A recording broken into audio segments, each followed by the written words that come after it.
हमारी खासियत, सच या कहानी। हम अक्सर अपने आप को अनोखा समझते हैं। हम खुद को धरती पर सबसे ज्यादा अक्लमंद मानते हैं। हमारे बड़े बड़े शहर और एडवांस्ड टेक्नोलॉजी के साथ हमारी सभ्यता धरती के इतिहास में एक अलग घटना जैसी लगती है। लेकिन अगर हम अकेले ना हों तो क्या होगा? क्या होगा अगर लाखों साल पहले इस धरती पर एक और समझदार प्रजाति रही हो? समय की विशालता इस संभावना को खत्म करना नामुमकिन बना देती है। धरती 4.5 अरब साल पुरानी है। हमारी प्रजाति होमो सापियंस उस समय के एक छोटे से हिस्से के लिए ही रही है, करीब 3 लाख साल। जैसा कि हम जानते हैं, सभ्यता सिर्फ 6000 साल पुरानी है। धरती की बड़ी टाइमलाइन की तुलना में हमारा अस्तित्व आंख झपकने जितना है। क्या हमसे पहले कोई और हो सकता है? क्या इंसान के धरती पर चलने से पहले ही एडवांस्ड सिविलाइजेशंस उठी और गिरी होंगी? ये सवाल सिलूरियन हाइपोथेसिस के दिल में है। यह एक रोमांचक थॉट एक्सपेरिमेंट है जो हमें इस संभावना का सामना करने के लिए मजबूर करता है कि हम धरती को अपना घर कहने वाले पहले समझदार प्राणी नहीं हैं, या सिर्फ साइंस फिक्शन नहीं है। यह एक सवाल है जिसके बारे में साइंटिस्ट गंभीरता से सोच रहे हैं, और अगर हम इनके जवाब ढूंढ सकें तो ब्रह्मांड में अपनी जगह के बारे में हमारी समझ बदल सकती है। सिलूरियन हाइपोथेसिस, जिसका नाम साइंस फिक्शन सीरीज डॉक्टर हू के समझदार रेप्टाइल्स के नाम पर रखा गया है, एक दिलचस्प संभावना पेश करता है। क्या हुआ अगर एक एडवांस्ड इंडस्ट्रियल सिविलाइजेशन इंसानों से पहले धरती पर मौजूद थी? क्या अगर यह सिविलाइजेशन हमसे लाखों, यहां तक कि करोड़ों साल पहले की हो? इस हाइपोथेसिस को 2018 में नासा के एक क्लाइमेटोलॉजिस्ट गेविन श्मिट और यूनिवर्सिटी ऑफ रॉचेस्टर के एक एस्ट्रोफिजिसिस्ट एडम फ्रैंक ने फॉर्मलाइज किया था।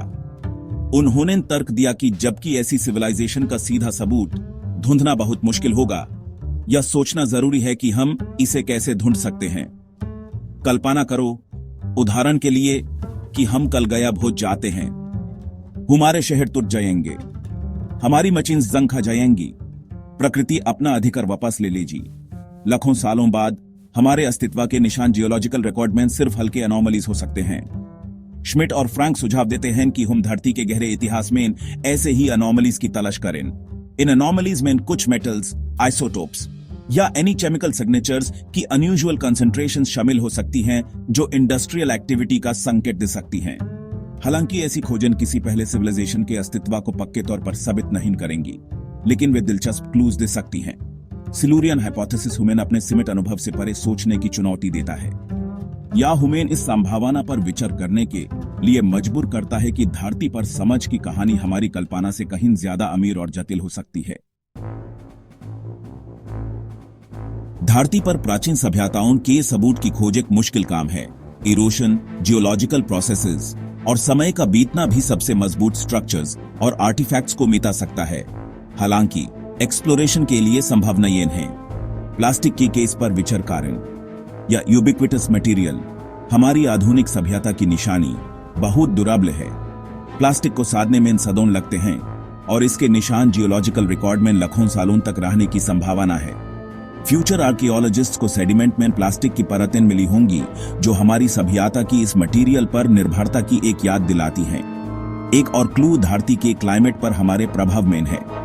फॉसिल फ्यूल्स के जलने से वातावरण में कार्बन डाइऑक्साइड की कंसंट्रेशन में काफी बढ़ोतरी हुई है, जिसके कारण ग्लोबल वार्मिंग हो रहा है। धरती के क्लाइमेट में यह बदलाव आइस कोर्स, ट्री रिंग्स और एनी नेचुरल आर्काइव्स में रिकॉर्ड किया गया है। फ्यूचर साइंटिस्ट्स इन रिकॉर्ड्स का अध्ययन करके लाखों साल पहले कार्बन डाइऑक्साइड में तेजी से बढ़ोतरी की अवधि की पहचान कर सकते हैं, जो पिछले इंडस्ट्रियल एज की और इशारा करता है। जबकि ये उदाहरण काल्पनिक हैं, वे पिछले सभ्यताओं के अप्रत्यक्ष सबूत को खोलने की संभावना पर प्रकाश डालते हैं। क्रिएटिव सोच और जियोलॉजिकल रिकॉर्ड की नई निगाहों से जांच करके हम अपने पूर्वज के अस्तित्व की और इशारा करने वाले क्लूज पर ठोकर खा सकते हैं। सेक्शन 4, सबूत की इफेमेरल प्रकृति, एक कॉस्मिक पर्सपेक्टिव। समय की विशालता प्राचीन सभ्यताओं की हमारी खोज में एक बड़ी चुनौती पेश करती है। जिस तरह हमारी अपनी सभ्यता के अवशेष अंततः अंधकार में धुंधले हो जाएंगे, उसी तरह हमसे लाखों साल पहले किसी भी सभ्यता के निशान भी होंगे। एक ऐसी सभ्यता की कल्पना करो जो 100 मिलियन साल पहले मौजूद थी। उनके शहर सादकेन और स्मारक युगों से अनोखी ताकतों के अधीन रहे होंगे। टेक्टोनिक प्लेट्स शिफ्ट हो गए होंगे, पर्वत श्रृंखला उठी और खत्म हो गई होगी, और ग्लेशियर्स आगे बढ़े और पीछे हटे होंगे, धरती की सतह पर पीस रहे होंगे। पत्थर और धातु जैसी सबसे टिकाऊ सामग्री भी अंततः प्रकृति की निरंतर ताकतों के आगे झुक जाएंगी। लकड़ी और हड्डी जैसी ऑर्गेनिक सामग्री कब की सड़ चुकी होगी, उनके अस्तित्व का कोई निशान नहीं छोड़ा होगा। फॉसिल रिकॉर्ड, जिसे अक्सर इतिहास में हमारी विंडो माना जाता है, आश्चर्यजनक रूप से अधूरा है। धरती पर कभी भी रहने वाले सभी जीवों का एक छोटा सा अंश ही फॉसिलाइज्ड हुआ है। समझदार पीआर। सेक्शन 5, अपरंपरागत आर्कियोलॉजी, डोर के भूतकाल को समझना। सीधा सबूत ढूंढने की चुनौतियों को देखते हुए फ्यूचर आर्कियोलॉजिस्ट को प्राचीन सभ्यताओं के निशान खोलने के लिए और अप्रत्यक्ष तरीकों पर निर्भर करना पड़ सकता है। इन तरीकों के लिए इनोवेटिव सोच और जियोलॉजिकल रिकॉर्ड में हल्के अनोमलीज की तलाश करने की इच्छा की जरूरत होगी। एक आशाजनक रास्ता आइसोटोप एनालिसिस है। इंडस्ट्रियल प्रोसेसेस अक्सर डिस्टिंक्टिव आइसोटॉपिक सिग्नेचर्स छोटे हैं। उदाहरण के लिए फॉसिल फ्यूल्स का जलना वातावरण में कार्बन आइसोटोप्स के रेशियो को बदल देता है। प्राचीन सेडिमेंट्स, आइस कोर्स या फॉसिलाइज्ड प्लांट मैटर का विश्लेषण करके future scientist unusual isotopic ratios का पता लगा सकते हैं, जो पिछली इंडस्ट्रियल एक्टिविटी की और इशारा करते हैं। एक और तरीका रेयर अर्थ एलिमेंट्स या सिंथेटिक मटेरियल्स की अनयूजुअल कॉन्सेंट्रेशंस की तलाश करना है।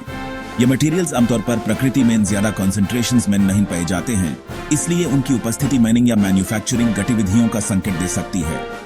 यदि किसी सभ्यता की भौतिक संरचना कब की गायब हो चुकी है, तो भी ये केमिकल निशान लाखों सालों तक रह सकते हैं। धरती पर प्राचीन सभ्यताओं की खोज एक नीडल इन अ हैस्टैक प्रयास है, लेकिन अपरंपरागत आर्कियोलॉजिकल तरीकों को अपनाकर और समय के बाड़े दौर में रहने वाले सबूत के प्रकार के बारे में क्रिएटिव रूप से सोचकर हम धरती के इतिहास के छिपे हुए अध्यायों को खोल सकते हैं।